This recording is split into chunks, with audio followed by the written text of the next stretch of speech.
మగాడా ఎవడు పడితే ఆడు మగాడు అనుకోవడం కాదు, ఇంటి పేరు కాదు, ఊరు పేరు కాదు, బై బర్త్ బ్లడ్ లో ఉండాలా కొడక. నేను ఒక్కడే వస్తున్నానని తెలిసి కూడా 100 మందిని కాపలా పెట్టుకున్న మీరు మగాళ్ళ. డబ్బు కాసుపడి పదవి కాసుపడి నా అన్న వాళ్ళని వెన్నుపోటు పడి చంపావు. నువ్వు మగతనం గురించి మాట్లాడుతున్నావు.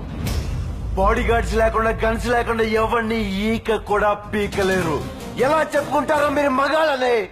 రేయ్, మీరు నిజంగా మగాళ్ళే అయితే మీకు 5 నిమిషాలు టైం ఇస్తున్నాను. గన్స్ కత్తులు లేకుండా నన్ను చేతులతో కొట్టి చంపేయండి. ఒక్కడొచ్చినా సరే, ఒకేసారి అందరూ కలిసి వచ్చినా సరే, నేను ఒక్క దెబ్బ కూడా తిరిగి కొట్టను. నన్ను చంపేయండి. మిస్ అయ్యిందా? 6వ నిమిషం నుంచి నేను కొట్టడం మొదలెడతా. ఒక్కొక్కడిని ఒకే దెబ్బకి చంపేస్తా. రెండో దెబ్బ ఉండదు. రే, నిన్ను నీ కొడుకుని మాత్రం కుక్కను కొట్టాడు కొట్టి చంపేస్తా. మా నాన్న మీద